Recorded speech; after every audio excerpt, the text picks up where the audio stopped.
ça va vous prévenir en fait, que le webinaire est en train d'être enregistré. Et donc, si vous ne souhaitez pas apparaître, vous pouvez couper vos caméras.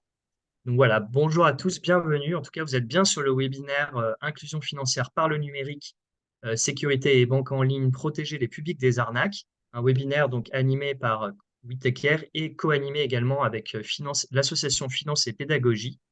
Donc ces deux structures que nous aurons l'occasion de vous représenter très vite.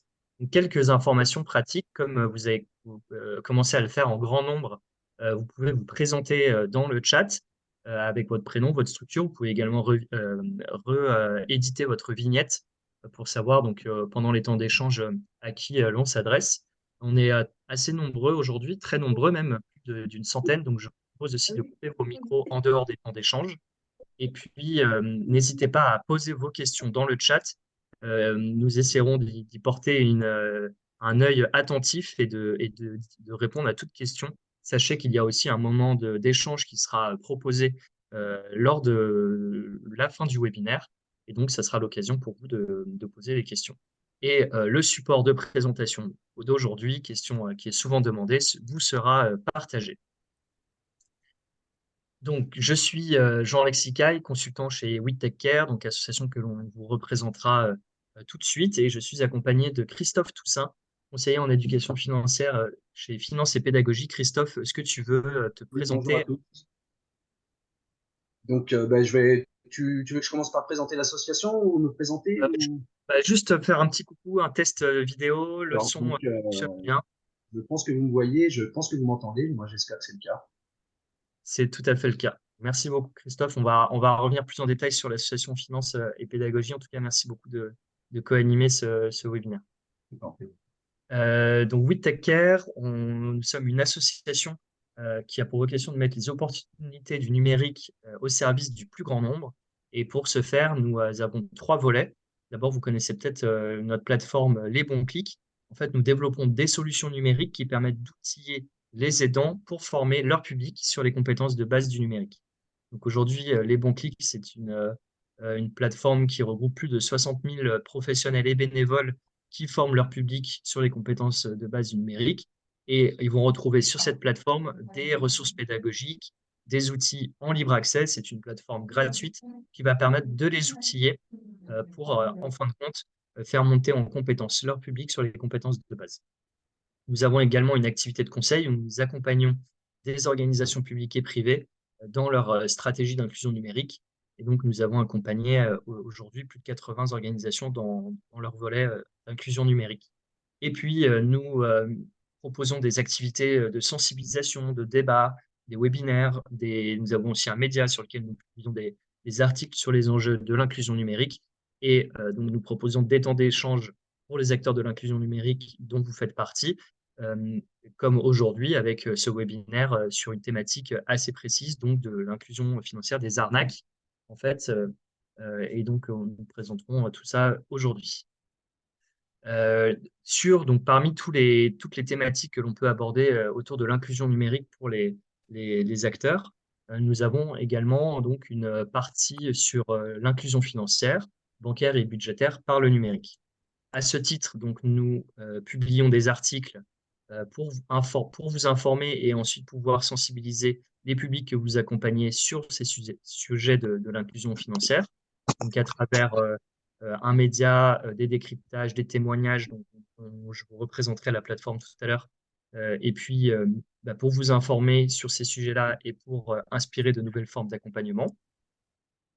Nous développons des outils pour former et aider les publics, donc à travers des supports et des outils de formation, des outils pédagogiques clés en main, gratuits, libres d'accès, qui vous permettent de faciliter en fait l'assistance sur les services et relayer des contenus auprès de vos publics et autres acteurs de terrain.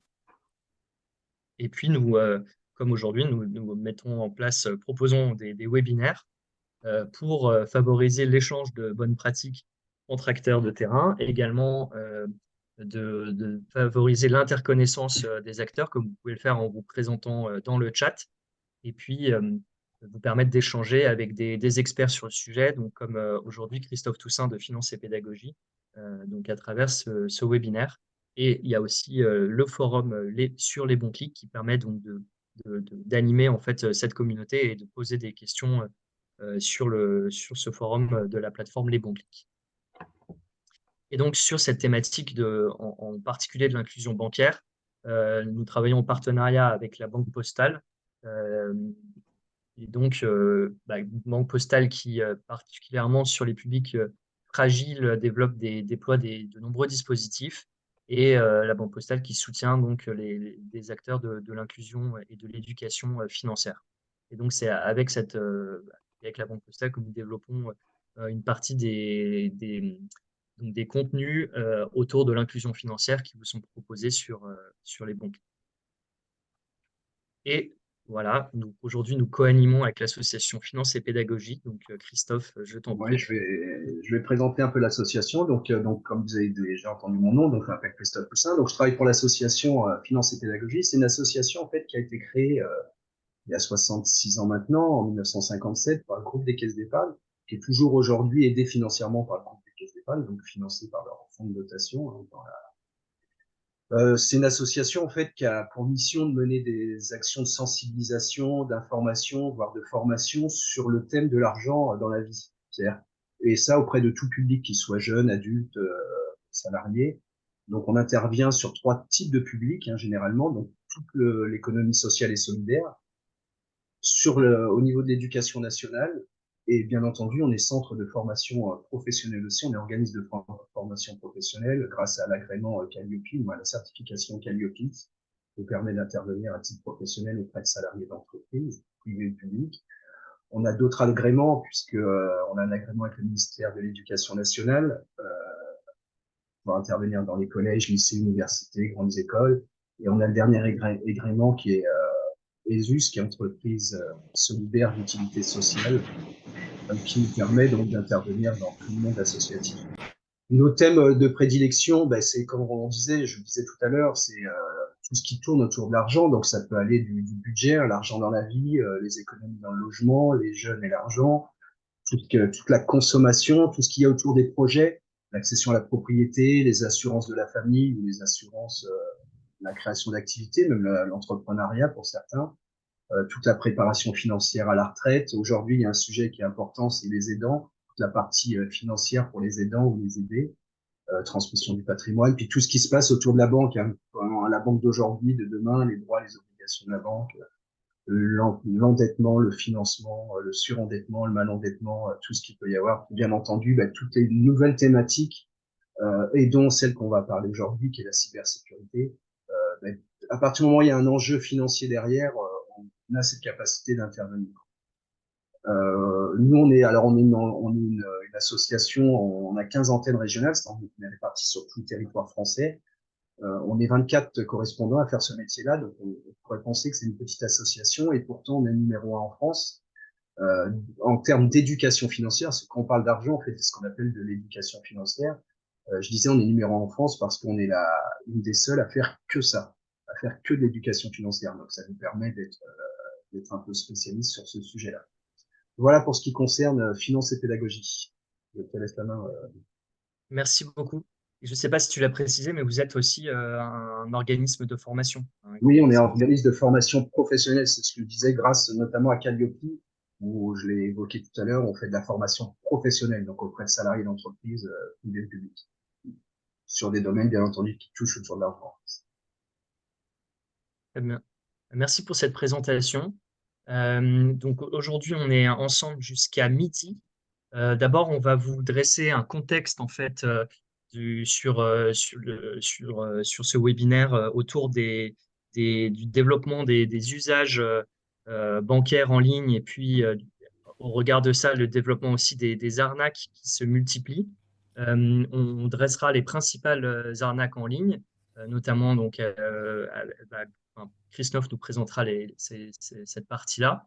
Euh, on vous proposera des contenus et des ressources pour justement prévenir et former, sensibiliser les publics sur ces sujets-là, sur les sujets de la sécurité et banque en ligne, notamment donc des contenus, les bons clics, mais pas que, des contenus aussi de d'autres acteurs qui produisent des contenus sur ces sujets-là. Et puis, si malgré tout, après toute sensibilisation, eh bien, on est victime ou vos publics sont victimes de fraude, eh bien, même si mieux vaut prévenir que guérir, on vous présentera des solutions pour pouvoir corriger et pouvoir se protéger suite à une fraude. Donc un peu de contexte. L'utilisation de ces dernières années du service bancaire en ligne s'est amplifiée en France pour toutes les tranches d'âge et de fait, parce que ça propose cela offre de nombreux avantages. Donc, plus de 96% des Françaises et Français consultent le site internet ou utilisent l'application de leur banque. Donc, il y a beaucoup d'usages qui se sont développés sur ce sujet-là. Et 74 pardon, % des Français ont au moins une application bancaire. Donc, on voit que ça se développe aussi ces dernières années, avec une augmentation chaque année du nombre de téléchargements d'applications bancaires.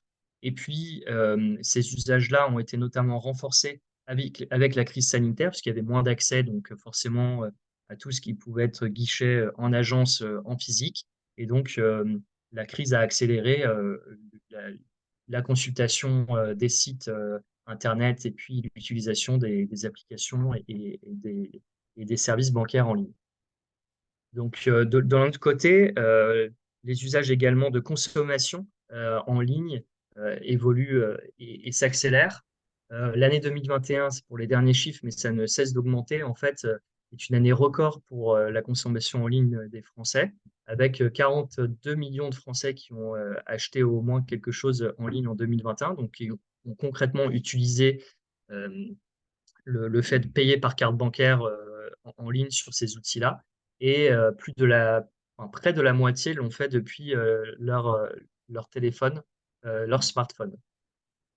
Et donc, tout ça, c'est aussi, il y a des facteurs extérieurs avec, par exemple, la crise du Covid qui a augmenté ces usages-là, mais il y a aussi le fait que c'est globalement plus pratique parfois pour une majorité des utilisateurs de services bancaires parce que on va pouvoir avoir un suivi en temps réel de son budget et des opérations en cours, plutôt que de devoir aller en guichet, de tirer peut-être un papier qui va donner le résultat, des informations sur son compte. C'est un gain d'argent aussi, parce que il y a certaines opérations en ligne qui sont gratuites contre d'autres en guichet qui peuvent être payantes. C'est un gain de temps aussi, donc en évitant de se déplacer en agence, en ayant accès directement en ligne à divers services qui vous permettent donc de recevoir un RIB, par exemple, ou bien de faire des virements ou autre. Ça développe aussi l'autonomie donc de l'utilisateur de ce service. Et puis, il y a une certaine flexibilité euh, contre le fait de se déplacer sur des horaires précis ou de demander un rendez-vous. Et bien là, il est possible d'envoyer des messages directs via les applications des banques à son conseiller, donc des mails ou autres, et le conseiller est tenu de répondre sous un certain délai. Et donc, cela permet donc d'avoir plus de réactivité et certaines banques en ligne disposent aussi donc et pas que les banques en ligne, hein, mais les banques tout court qui ont leur service maintenant en ligne peuvent proposer des hotlines qui permettent donc d'avoir accès à des conseillers. Mais donc tous ces usages des banques, et des services en ligne des banques et des usages du commerce en ligne, ça implique aussi de nouveaux risques, de nouvelles arnaques qui se développent au regard de ces nouveaux usages.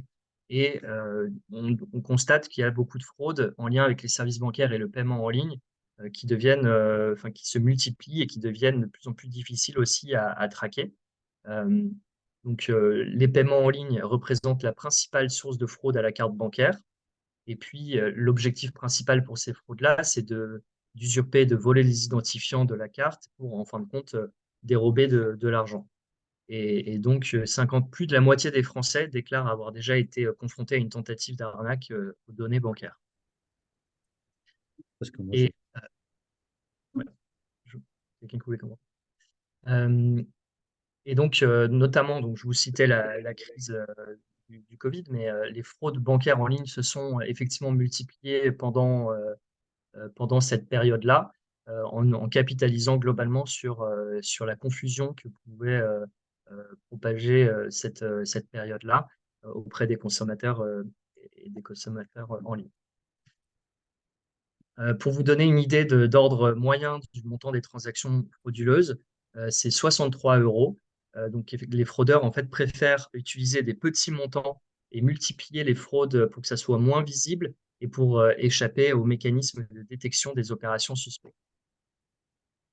Et malgré tout, après 3 années de hausse continue, le taux de fraude au paiement par carte bancaire a atteint son niveau le plus bas en 2022 parce que il y a quand même des efforts qui sont faits pour protéger les consommateurs et notamment le système d'authentification forte dont on parlera plus précisément tout à l'heure a permis de limiter en tout cas les fraudes euh, qui étaient faites par les fraudeurs. Et donc, de fait, avec l'émergence de ces nouveaux usages de consommation en ligne et donc l'émergence des tentatives de fraude, eh bien, il y a un besoin d'accompagnement pour garantir les bonnes pratiques individuelles en matière de prévention des arnaques, parce que les Françaises et les Françaises n'ont pas forcément encore tous les bons usages et les bonnes pratiques, et puis les arnaques et les tentatives de fraude deviennent de plus en plus aussi malignes et difficiles à discerner. Et donc, d'une part, il y a des usages qui ne sont pas du tout des bonnes pratiques, euh, comme vous pouvez le voir avec ce taux de Français qui déclarent avoir déjà envoyé leurs coordonnées bancaires par mail à une personne de leur entourage, donc 32%. C'est une grosse partie donc ça présente un risque assez fort et c'est une pratique qui est assez fréquente.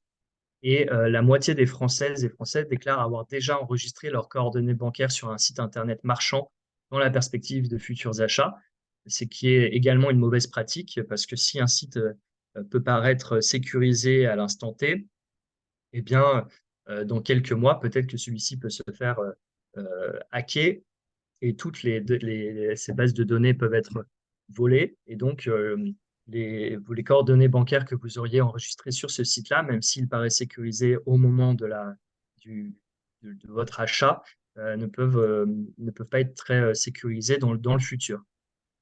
Et donc, une fois qu'on constate la fraude, on peut se demander si ça vient d'un achat d'il y a très longtemps, ça peut être difficile de revenir en arrière.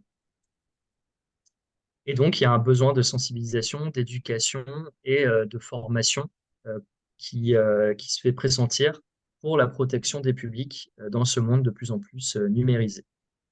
Voilà pour le premier bilan dressé. Et donc, l'objectif de ce webinaire, c'est de vous accompagner pour comprendre et informer vos publics sur les bonnes pratiques de sécurité en ligne, en lien avec la banque en ligne. Et donc, dans un premier temps, on vous présentera les principales arnaques aux opérations bancaires en ligne, parce que les comprendre, déjà les connaître, ça permet de commencer en tout cas à les prévenir. Ensuite, on vous partagera des outils et des bonnes pratiques pour protéger les publics, pour former vos publics en fait à la détection en fait d'arnaques bancaires en ligne et à la réaction en cas de fraude pour la troisième partie. Donc, si toutefois la sensibilisation et la formation sur la prévention aux arnaques n'a pas été suffisante et qu'on a été victime d'une fraude, il y a donc des services qui permettent de réagir dans ce cas-là. Et donc, on vous proposera ensuite un temps privilégié pour échanger entre acteurs si vous avez des questions. Et donc, je vous propose d'interagir dans le chat pour cette première question. Par rapport au public que vous accompagnez, quel type d'arnaque aux opérations bancaires en ligne sont victimes vos publics? Quels sont les principaux types d'arnaques que vous constatez auprès des publics que vous accompagnez. Donc, suite à des achats en ligne, donc les envois de SMS frauduleux, c'est extrêmement effectivement fréquent et donc c'est un type d'arnaque que l'on évoquera. PayPal, achat sur des sites non vérifiés, appel téléphonique d'un faux conseiller. C'est également une arnaque que l'on présentera. Euh, Souvent, les faux conseillers, mais on rentrera dans le détail, disposent aussi d'informations préalables euh, ils vont donc instaurer une confiance par téléphone en disant vous êtes monsieur ou madame un tel, vous habitez là, et vont avoir des informations et en fin de compte, vous demandez des coordonnées privées, des coordonnées bancaires. Hameçonnage, des mails frauduleux, le phishing, donc par mail, et on verra son pendant par SMS, le smishing, des liens en ligne, appels téléphoniques se faisant passer pour la banque, les spams, des faux sites sur Instagram, des faux conseillers bancaires,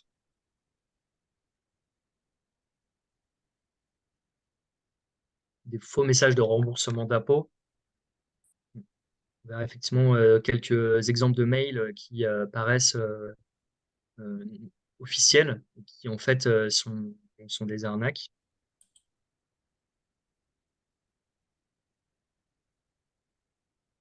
Les réseaux sociaux, donc c'est très très foisonnant. L'arnaque au sentiment, tout à fait, on la détaillera aussi particulièrement. Arnaque au CPF, même si ce n'est pas effectivement bancaire. Donc c'est très, il y a vous avez de nombreux exemples. Je ne saurais tous les lire maintenant, mais on va en détailler en grande partie. Donc merci beaucoup. Et donc, je vais laisser la main à Christophe pour les principales arnaques aux opérations bancaires en ligne. Mais je vais garder le partage d'écran, donc n'hésite pas à me dire quand tu veux Sans que problème. je... Ben, je te ferai un petit signe à chaque fois. Donc ce qu'on va faire là pendant quelques minutes, on va dérouler les principales arnaques qui existent. Alors c'est vrai que je voyais dans le chat, il y en a beaucoup. On va en retrouver quelques-unes ici, mais la liste est tellement grande que ben, on va pas tous pouvoir les faire. Mais le, la façon dont ils procèdent, parce que procèdent les arnaqueurs, c'est souvent la même. Hein. La première règle. Alors la première arnaque, la plus connue, hein, c'est l'hameçonnage ou phishing, le mot en anglais. Alors l'hameçonnage, c'est quoi? On pourrait se poser la question. En fait, c'est une technique de fraude hein, qui consiste tout simplement à obtenir par la ruse des renseignements confidentiels, des informations personnelles telles que les identifiants bancaires, les numéros de carte bleue, voire les numéros de sécurité sociale ou des choses comme ça. Comment ça se passe? En général, c'est alors le l'hameçonnage, c'est par mail. Vous recevez un mail que vous pensez provenir d'un tiers de confiance, votre banque, votre opérateur télécom, voire une administration, hein, les impôts ou quoi que ce soit. L'objectif du fraudeur est de vous mettre en confiance hein, par ce logo, euh, pour ensuite, en imitant parfaitement le logo, parce que le message, le mail représente bien le logo de la banque ou de l'administration, il va ensuite vous demander, sous un prétexte quelconque, de mettre à jour ou de confirmer des données personnelles. Pour cela, le mail vous invite souvent, et presque à chaque fois, à cliquer sur un lien qui n'est autre qu'un faux site, hein, tout simplement, c'est-à-dire que vous rentrez sur une architecture d'un site qui ressemble fortement au site que vous pensez être, mais c'est un faux. Donc, en réalité, le fraudeur va utiliser les informations récoltées que vous êtes en train de lui donner, un identifiant, mot de passe, pour ensuite pouvoir accéder justement à vos accès. Donc, alors je vous rappelle, hein, un fraudeur, son objectif final, c'est toujours, pour des raisons financières, hein, c'est toujours voler de l'argent. L'objectif, c'est récupérer de l'argent par des biais différents parfois, mais c'est tout le temps son objectif. Aujourd'hui, l'hameçonnage ou le phishing, même si la plupart des serveurs mail se détectent les tentatives, et envoie dans des boîtes mail spécialisées comme la boîte à spam, des choses comme ça. Malgré tout, aujourd'hui, il y en a encore qui échappent, qui passent à travers les mailles du filet. Donc, on en reçoit encore dans nos boîtes de réception. Donc, attention quand même. Faut savoir qu'il y a 46 000 sites d'hameçonnage détectés chaque semaine, et ça, c'était en 2021. Donc aujourd'hui, on n'a pas encore les chiffres de 2022 ni de 2023, mais ça tourne autour des 40 000, voire 40, entre 40 et 50 000 sites d'hameçonnage par semaine. Donc c'est énorme. Donc on est forcément sollicité à chaque fois. L'autre, donc si tu peux bien changer, là, ça va être l'autre. Donc là, il y a un exemple, juste un exemple de phishing. Vous voyez ici, il y a deux exemples, hein. Il y a le crédit mutuel et le crédit agricole. Donc en usurpant le crédit agricole ou le crédit mutuel, ben, les escrocs augmentent toutes leurs chances de faire des victimes puisqu'il y a beaucoup de clients. Donc ils utilisent des banques avec beaucoup de clients, c'est la première chose. Le prétexte, c'est tout le temps courant, c'est une transaction frauduleuse ou une tentative de fraude. Le principe ici, c'est de se faire passer par la banque, hein. Vous voyez bien, afin de vous demander soit directement, soit indirectement vos coordonnées bancaires, en saisissant vos codes d'accès sur le site, l'internaute donc les divulgue directement aux escrocs. Alors, ben, ceux-là, ils ont accès à vos contrats de prêt. Vous voyez bien ici, en utilisant le logo du Crédit Mutuel ou du Crédit Agricole, ça donne de la crédibilité au message et ça donne une forme de, on est un petit peu rassuré, ben, on peut être rassuré. Maintenant, faut faire attention, il y a des alertes hein, quand même quand vous voyez les tournures de phrases, alors notamment sur l'exemple ici du Crédit Agricole, les phrases restent très douteuses, même parfois incompréhensibles, voire difficiles à comprendre, et avec des fautes d'orthographe ou des choses comme ça. Donc la règle, hein, de toute façon, c'est que déjà la banque vous demandera jamais vos identifiants, jamais vos mots de passe, elle n'en a pas besoin puisqu'elle peut avoir accès directement. Donc quoi qu'il arrive, si on vous demande des accès, alors même si vous pensez être sur le site de la banque, vaut mieux téléphoner par votre numéro sécurisé, hein, téléphoner à la banque et ça sera la règle, je me le répéterai probablement souvent, mais dès qu'on a un doute, c'est qu'il n'y a pas de doute. Si vous avez un doute quelque part, c'est qu'il y a quelque chose qui n'est pas clair. Donc, il vaut mieux prendre ces précautions dans tous les cas de mesure. Donc, sachez que ce soit la banque, l'administration, l'État, que ce soit les impôts, jamais ils vous demandent des identifiants ou vos mots de passe. Ça, c'est la première règle. La deuxième règle, c'est pas d'ouvrir des liens si on a un doute. De toute façon. Ensuite, si tu veux bien passer. Donc, on a l'équivalent qui est le smishing. C'est exactement la même chose, c'est le même procédé, sauf que c'est par SMS. C'est un variant, hein, c'est tout simplement un variant.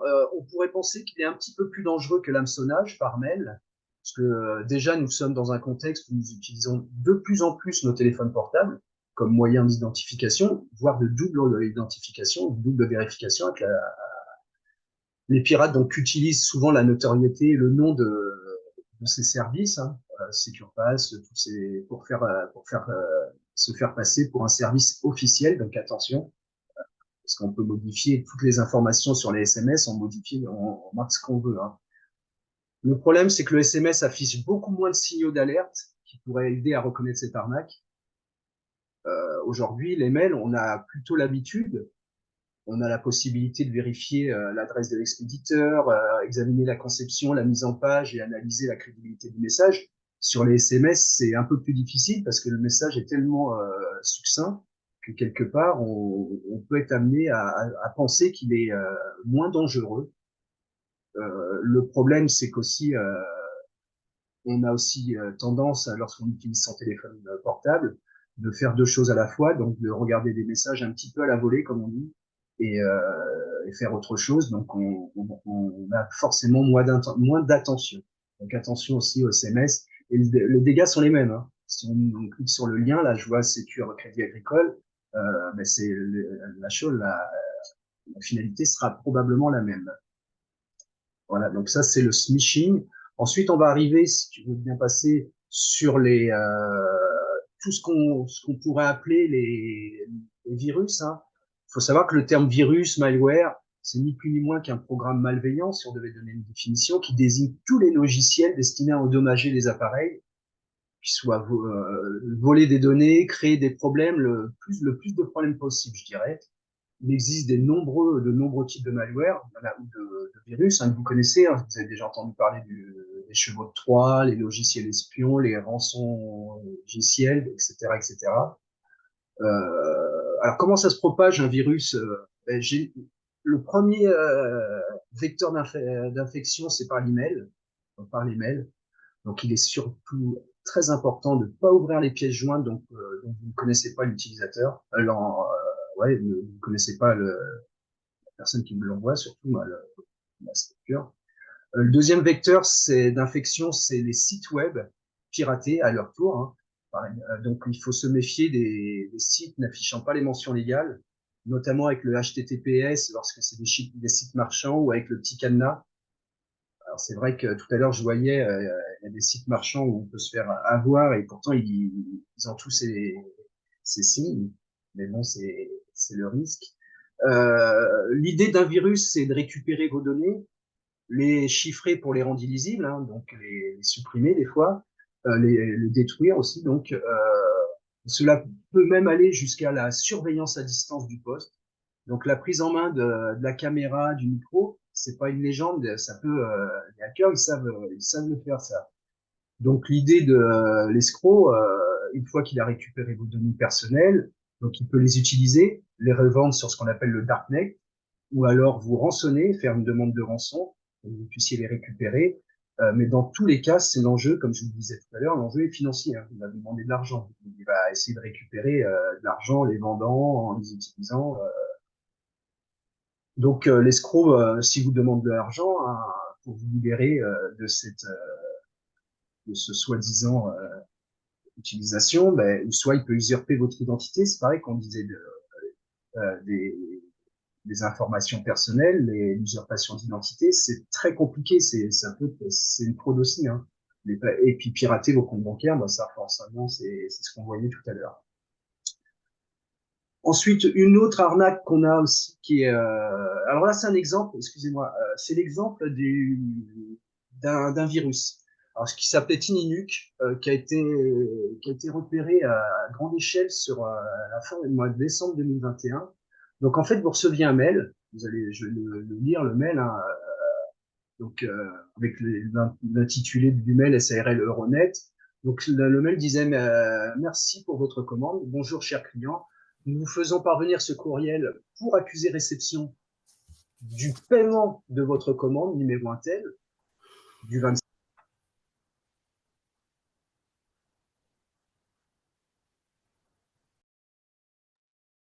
Excuse-moi, Christophe, on t'entend plus. Il y a eu- Excusez-moi, il y avait le micro qui Ouais, s'est désactivé. J'en ai, ouais. vous m'aviez pas entendu jusqu'à où?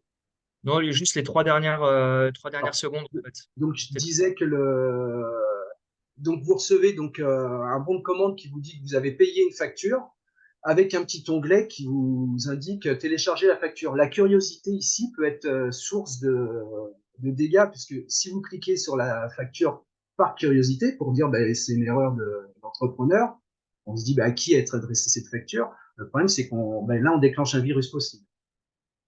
Donc il y en a eu beaucoup qui se sont fait avoir par leur curiosité. Et vous voyez, le mail en lui-même, moi, le mail, il est tourné, il peut recevoir. Donc, en fait, c'est susceptible à des erreurs. Euh, oui, ah non, je croyais qu'on me parlait. On en a parlé tout à l'heure, je l'ai vu dans le chat tout à l'heure, c'est la fraude au sentiment ou ce qu'on appelle le catfishing. Alors, c'est une fraude amoureuse ou sentimentale, qu'on pourrait appeler. C'est un type d'escroquerie habituellement perpétré par l'intermédiaire des réseaux sociaux ou des sites de rencontres en ligne en utilisant bien entendu des fausses identités, de fausses photos. Les escrocs prennent leur temps pour instaurer la confiance. Ils échangent de nombreux messages, hein, ça prend des semaines, ça prend voire des mois. L'idée, c'est qu'à terme, c'est que on croit à une vraie relation et on peut, et au bout d'un certain nombre de semaines, mais la vigilance forcément s'estompe. Hein. Toujours le même principe, c'est mettre en confiance progressivement, etc. Donc les arnaqueurs affirment souvent qu'ils vivent dans une autre ville, voire dans un autre pays, et disent vouloir éventuellement déménager pour que vous puissiez être enfin ensemble. Ça, c'est le sentiment, clairement. En fait, ils utilisent des prétextes pour repousser tout le temps une rencontre en personne ou une visio, c'est-à-dire une possibilité de les voir. Et à un moment donné, ben, leur objectif, c'est d'essayer de vous soutirer un peu d'argent. Il faut savoir que les personnes âgées sont extrêmement ciblées par le biais parfois de leur solitude. Il y a beaucoup de personnes âgées qui sont seules, donc l'isolement peut aussi être source de vulnérabilité. Donc, on commence c'est une fraude qui est assez préoccupante, parce que beaucoup de personnes ont accès aux réseaux sociaux, puis c'est un moyen d'avoir une vie sociale aussi, donc ça peut être dangereux. Donc, restez surtout à l'affût. Il y a quelques signaux d'alerte qui pourraient être importants de diffuser à vos publics, hein. Déjà, le premier signal, c'est si les arnaqueurs refusent de vous rencontrer en personne ou par messagerie vidéo. Ensuite, s'ils dévoilent leur soi-disant amour ou veulent s'engager dans une relation amicale ou autre très rapidement, donc le côté urgent, leur profil en ligne, parce que c'est souvent les réseaux sociaux, hein, fournit peu de renseignements et il semble avoir peu d'amis en ligne. Celui qui a un réseau social puis qui a 3 amis et puis 2 photos des fois, il faut s'inquiéter un petit peu. Il existe des incohérences souvent entre ce qu'ils publient sur leur profil et ce qu'ils disent. Et à partir du moment où ils cherchent à obtenir des renseignements confidentiels, voire financiers, ou des photographies, voire des vidéos explicites, là, il faut commencer à se poser des questions, parce que l'idée derrière des vidéos ou photos, c'est il y a le chantage qui peut intervenir. Et puis dès qu'on parle d'argent, hein, dès qu'ils commencent à vous demander de l'argent pour éventuellement des frais médicaux, pour des frais d'études, pour des frais de téléphone, parce que ça leur a coûté cher de vous téléphoner, ou pour prendre un billet d'avion ou un billet de train pour venir vous voir, ou le carburant, ça, c'est des alertes qu'il faut essayer de pouvoir se mettre en relief. Et comme je disais tout à l'heure, dès qu'on a un doute, c'est qu'il y a quelque chose qui n'est pas clair. Après, le problème, c'est qu'on est dans une relation où on a confiance. Il faut quand même, c'est par ça que des personnes, il faut essayer de les accompagner et puis leur faire comprendre que ça peut être des arnaques. Parce que souvent, ils sont un petit peu noyés dans, comme on dit, l'amour rend aveugle. Des fois, ça peut être la réalité aussi. Voilà pour ce qui concernerait. Alors, il y a d'autres types d'arnaques. Il y en a 2 autres qu'on va aborder, là, tout à fait. C'est l'arnaque au faux conseiller bancaire. C'est une qui est de plus en plus courante, donc on voulait absolument vous en parler. Alors, la fraude au faux conseiller bancaire, c'est une fraude en fait la fraude au faux conseiller, c'est un type d'escroquerie qui consiste en fait à tromper la victime en lui faisant valider l'idée des opérations frauduleuses sur un compte, sur son compte. En général, l'escroc appelle la victime, donc avec un numéro de téléphone, je dirais, qui semble être celui de la banque, et se présente souvent comme le conseiller ou alors le service antifraude de sa banque. Donc, il dispose de nombreuses informations vous concernant, pour crédibiliser, bien entendu, son arnaque, hein. Alors que je dis les nombreuses informations, c'est l'identité, votre adresse, les coordonnées de votre carte bleue, voir les numéros de compte, voir des opérations que vous avez sur votre compte. Ces informations, il les a récupérées via du phishing, probablement, via le darknet, qu'il a pu acheter des informations sur le darknet derrière. Donc, et dans certains cas, donc, il utilise même, comme je vous disais tout à l'heure, le numéro de téléphone de votre banque. L'idée, c'est que l'escroc prétend avoir identifié souvent des actions suspectes sur le compte courant, en cours sur le compte courant de la victime, et lui demande de confirmer ou lui propose de bloquer en urgence. Donc il confirme. Donc et le fait de bloquer, en fait, il vous envoie pour cela, il vous demande de lui communiquer vos codes d'accès que vous recevez par SMS et de lui confirmer que c'est bien c'est les actions en fait de confirmer des actions sur votre application bancaire. C'est-à-dire qu'il va vous envoyer des SMS pour que vous puissiez bloquer les opérations. Donc, vous pensiez bloquer les opérations et en réalité, vous lui donnez vos codes. Les codes ou confirmations permettent en réalité à l'escroc de valider les opérations frauduleuses. Donc, vous pensez vous faire des blocages et en réalité, vous faites des déblocages de situations. Donc, vous payez des choses. Donc, en fait, l'escroc, vous pensez annuler des opérations alors qu'en réalité, vous pouvez lui donner. Alors, souvent, les informations qu'il demande, hein, c'est le cryptogramme derrière, c'est les codes d'accès, c'est les codes de mot de passe, et les confirmations par SMS. Sachez, hein, je vous le redis tout à l'heure, je vous l'ai dit tout à l'heure, sachez, et ça, c'est le premier réflexe à avoir, c'est que la banque ne donnez jamais la banque vous demandera jamais vos identifiants, vos codes d'accès, ou voire vos mots de passe. Donc, le premier réflexe, si, alors, le problème, c'est qu'ils ont des techniques et ils parlent au téléphone. Donc, ils utilisent des termes techniques. qui pourraient penser que c'est le banquier. Donc attention, si on vous demande des informations personnelles, la banque, c'est de toute façon, il vaut mieux raccrocher et puis appeler tout de suite votre banque. Bien entendu, faire opposition à vos cartes, à vos accès, changer vos mots de passe pour l'accès à la banque à distance. Voilà pour le faux conseiller. Et puis enfin, le dernier qu'on pourrait évoquer, qui est inconnu aussi, moi, c'est les arnaques sur le Bon Coin. Alors, je prends le Bon Coin parce qu'en fait, les sites web spécialisés dans les bonnes affaires sont un terrain de chasse, je dirais, préféré des arnaqueurs.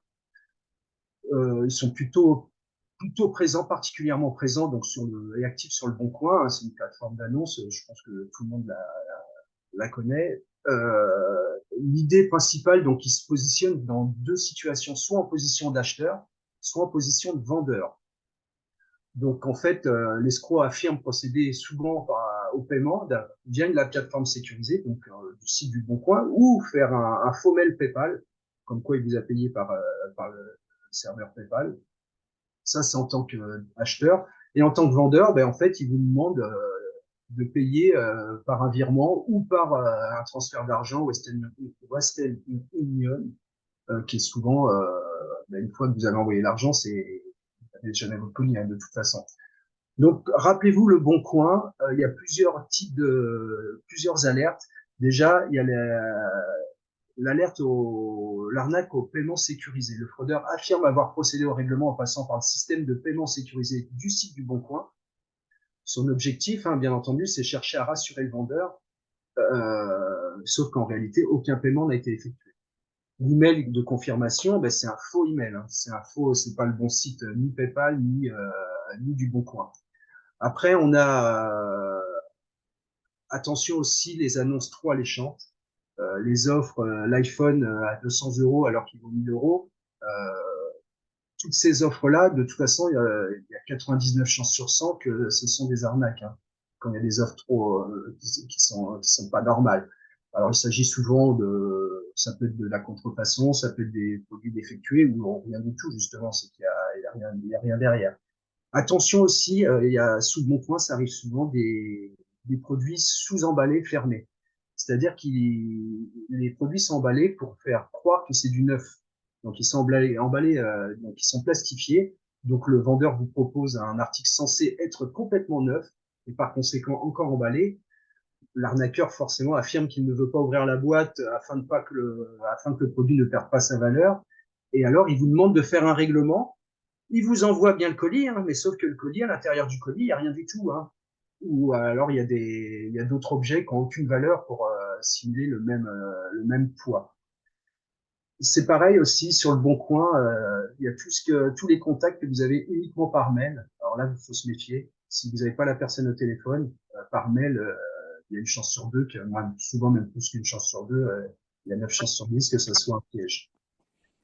Les fausses confirmations PayPal, email PayPal, comme quoi le paiement est effectué via PayPal.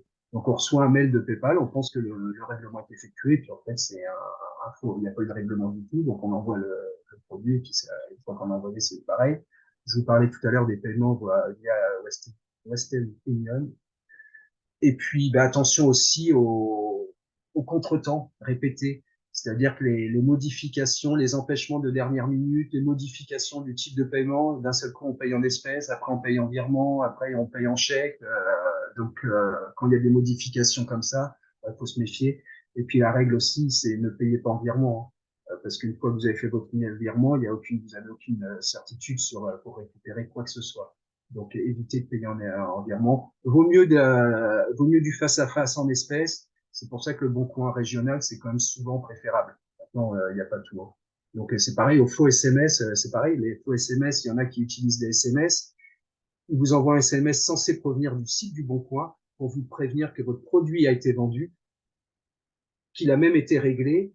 Dans l'insouciance, vous empressez parfois d'envoyer l'objet et là, en réalité, il n'a ni été payé, ni été vendu. Donc, vérifiez bien sur vos comptes, vérifiez que tout est en ordre. Donc, attention à ces sites du Bon Coin. Voilà, on a essayé de dérouler. Alors, j'ai essayé d'être un peu rapide. J'ai peut-être été un peu long. On a essayé de dérouler les principales arnaques. Donc, je laisse la parole à Jean-Alexis pour la suite. Merci beaucoup pour ce. On a fait effectivement, on a bien brossé tous les différents styles d'arnaque, typologies d'arnaque. Merci beaucoup, Christophe. Maintenant, je vais vous partager quelques ressources et outils qui vont pouvoir vous aider à former en fait les publics sur ces sujets-là. Bon, la première chose, ce sont des choses de reconnaissance en fait des indices signalant une tentative de fraude, expéditeur inconnu, message générique, euh, un sentiment d'urgence dans le message, avec on va vous pousser, enfin on va pousser la personne qui reçoit à très vite répondre, parfois à dire vous avez été victime d'une fraude, cliquez vite sur ce lien. Donc en général c'est quelque chose qui est assez mauvais signe. Quand il n'y a pas de signature, quand il y a directement une demande d'envoi d'argent, quand il y a des menaces ou des promesses irréalistes, ou quand c'est la fraude au sentiment, on a pu en parler. Pour des publics qui ont peut-être qui sont un peu plus avancés sur le numérique, on peut reconnaître des domaines mail qui sont erronés, des liens URL qui sont suspects.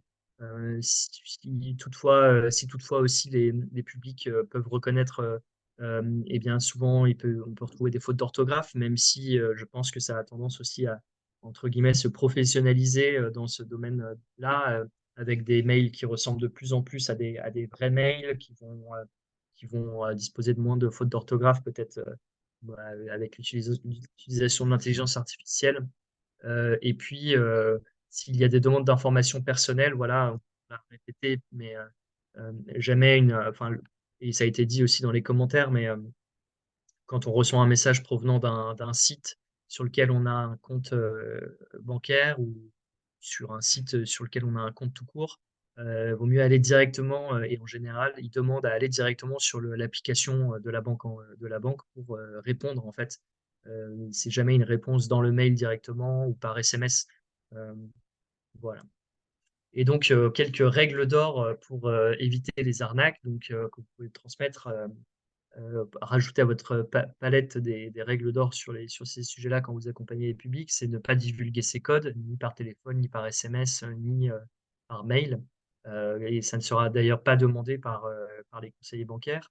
Ne pas utiliser les liens reçus pour accéder au site de sa banque, mais bien repartir en fait de l'application de sa banque en ligne ou de sa banque et de l'application ou du site en allant sur le site internet directement. Passer via les sites officiels des administrations et des banques, vérifier l'authenticité des interlocuteurs, ne pas céder à un message d'urgence ou de pression qui peut qui peut être fait exprès en fait pour mettre en tenaille la victime. Et puis, en cas de doute, tout de suite arrêter ou aller voir un proche ou son aidant sur numérique ou autre accompagnateur sur le sujet. Et donc, nous, je vous présentais la plateforme Les Bons Clics en début du webinaire. Euh, on, on a donc c'est une plateforme gratuite hein, qui est co-construite avec les aidants de terrain qui permet de faciliter l'accompagnement des publics vers leur autonomie numérique et en toute sécurité. Donc sur ce site, on développe des ressources pédagogiques et je vais vous en présenter une en particulier sur l'arnaque qui va vous permettre que vous pouvez mettre soit projeter pendant les formations, les accompagnements au numérique, soit à faire réaliser directement par le public sur l'outil dont il dispose. Euh, Ça a été dit il y a Azariel que je salue, qui est déjà intervenu pour un webinaire, mais qui nous dit qu'elle a utilisé cette ressource avec des publics. Donc, elle s'appelle Track l'Arnaque. Je vais vous la montrer, je vous la présente rapidement. Hop. Donc les bons clics, ça se présente comme ça. En fait, vous avez un compte, soit un compte aidant, sur lequel vous allez retrouver les, euh, tous les contenus pédagogiques permettant de préparer en fait l'animation que vous allez avoir auprès des publics, une formation interactive que vous allez pouvoir projeter, une fiche résumée que vous allez pouvoir éventuellement imprimer et remettre au public que vous accompagnez. Et puis, il y a aussi des exercices ludiques, donc comme celle-ci. comme celui-ci, pardon, donc traque l'arnaque. Là, l'idée, c'est d'identifier les messages à risque et de déjouer les tentatives d'arnaque.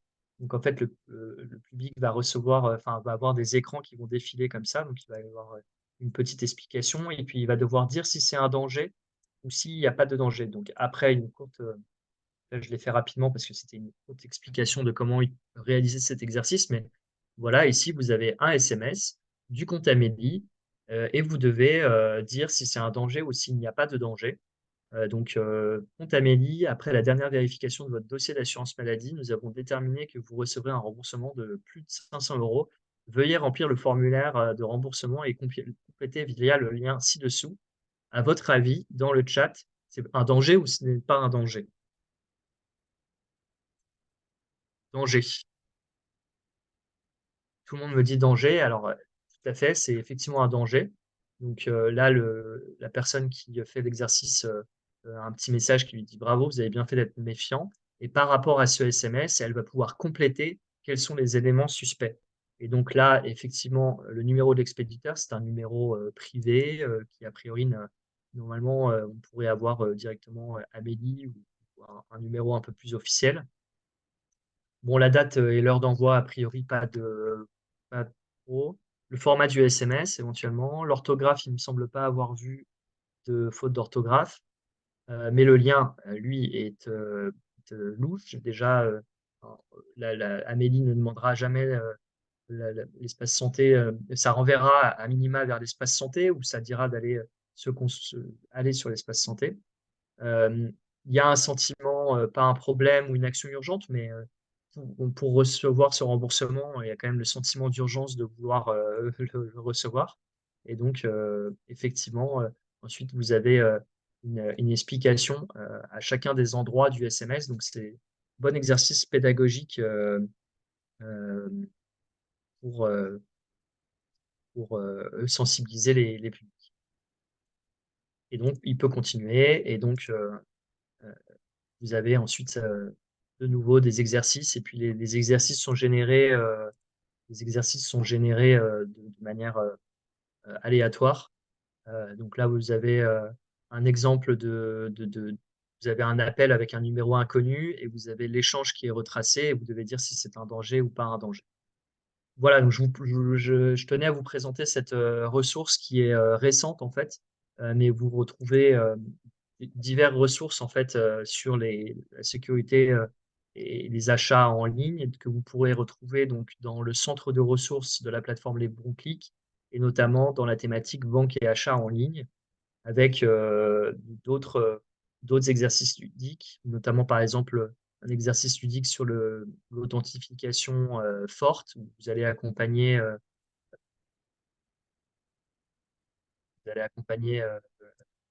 dans le cadre de cet exercice ludique, à réussir à utiliser l'authentification forte, mais vous avez également les formations interactives, les trames d'animation, avec des durées indicatives, la manière de, hem, de faire passer les messages au public, et puis, la manière aussi de les faire, s'entraîner et s'évaluer sur ces exercices-là. Voilà, je vais les relaisser la main à Christophe, en fait, parce que malgré, la sensibilisation ou la formation ou, la connaissance de ces fraudes, on peut être, en situation où on est victime, en fait, de la fraude que faire, Christophe, en cas de fraude?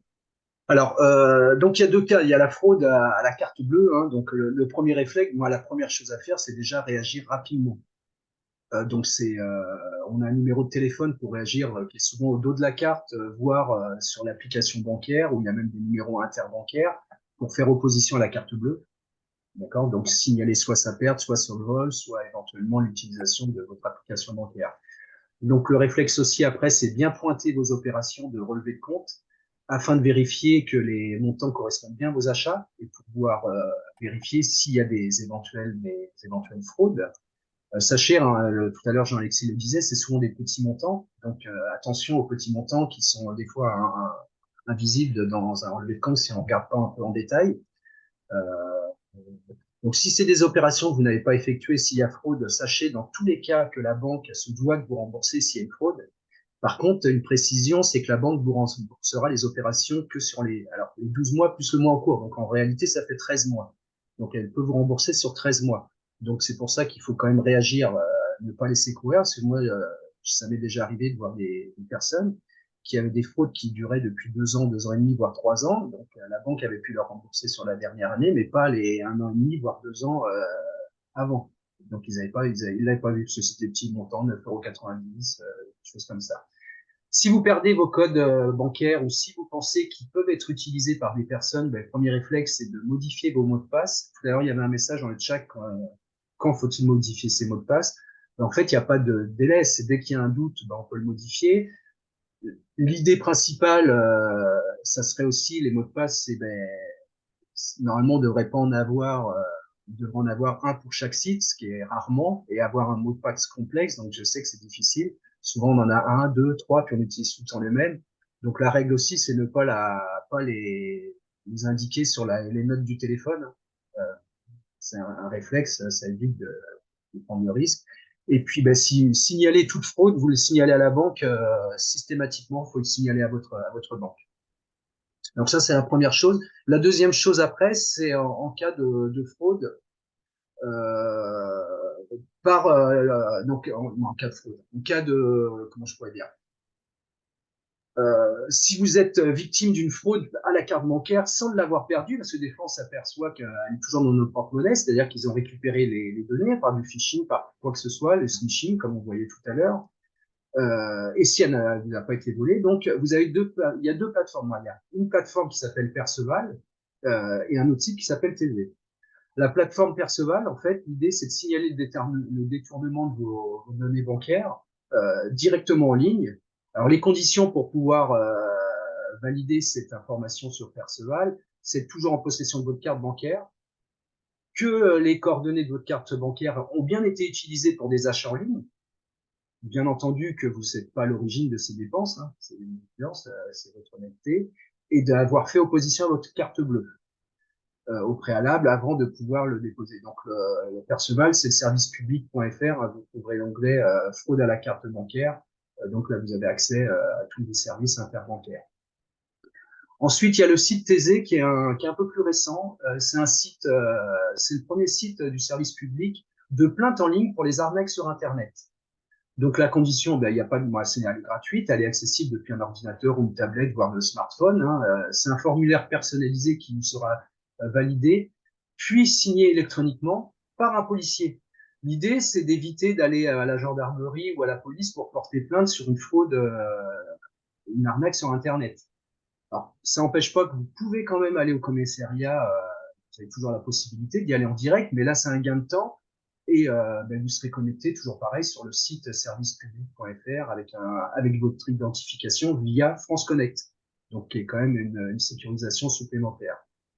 Il y a un site aussi, là, on l'a pas indiqué, mais qui est très, c'est le cybermalveillance.gouv, qui est un site qui nous permet, où il référence tous les sites toutes les arnaques possibles. Il y a une mise à jour qui est quasiment hebdomadaire, voire quotidienne, sur les différents types d'arnaques, l'évolution des arnaques, comment faut réagir, etc., etc. Donc ce site, c'est un site du gouvernement, donc qui est plutôt, on a le accessible en bas, tout à fait. Bah, effectivement, il a été cité beaucoup dans les commentaires avec une chaîne de réponses, Et là, notamment avec l'édition d'une mallette de la cybermalveillance, un jeu qui permet de tester ses connaissances sur les différents types d'arnaques. Et donc, les participants ont pu échanger dessus. Euh, Christophe, comme on a dépassé en fait l'horaire, bah, tout je à vais fait. peut-être Désolé, présenter rapidement la suite et puis pas de problème. euh, Je vous remercie à tous et puis espérons que ça a été utile. Ça vous il sera y a utile. eu pas mal de questions malheureusement auxquelles on n'a pas pu répondre parce qu'il n'y aura pas de petit temps d'échange parce qu'on va devoir mettre fin au webinaire. Mais peut-être qu'ils peuvent, je sais pas, je ne sais pas si on peut avoir accès à, enfin, de poser des questions à Financer Pédagogie ou à toi-même d'une certaine manière, à distance, par mail ou. Ouais, alors par mail, après on risque d'être par Ouais. mail ou On n'a pas, oui, après, nous, on va peut-être enregistrer, peut-être qu'on aura la possibilité, si on a enregistré le chat, on aura peut-être les informations aussi, toutes les questions. Ouais, Pas seules celles qu'on n'a pas pu répondre ou qu'on n'a pas abordées, on essaiera de donner un petit élément de oui, réponse voilà, on qui peut, sera prêt. voilà. Puis vous retrouverez de toute façon aussi tous les sites utiles et toutes Oui, les sources en fait de ce qu'on a pu présenter aujourd'hui. Donc voilà, et puis on vous propose un prochain webinaire aussi le 7 décembre. J'ai vu qu'il y avait des questions liées plus généralement à l'inclusion financière avec est-ce qu'on a besoin d'ouvrir un compte bancaire pour recevoir des prestations sociales. Tout ça, on l'évoque notamment lors de ce webinaire du 7 décembre 11h midi.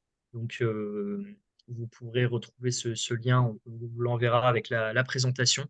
Et donc, eh bien, merci beaucoup à tous et toutes pour merci à tous. et, tous les commentaires et à très bientôt. Merci beaucoup, Christophe. Mais merci à toi. Et puis, bonne fin de journée à tout le monde. Et puis, ben, bon courage. Puis, faites attention. Merci Et beaucoup. j'en profite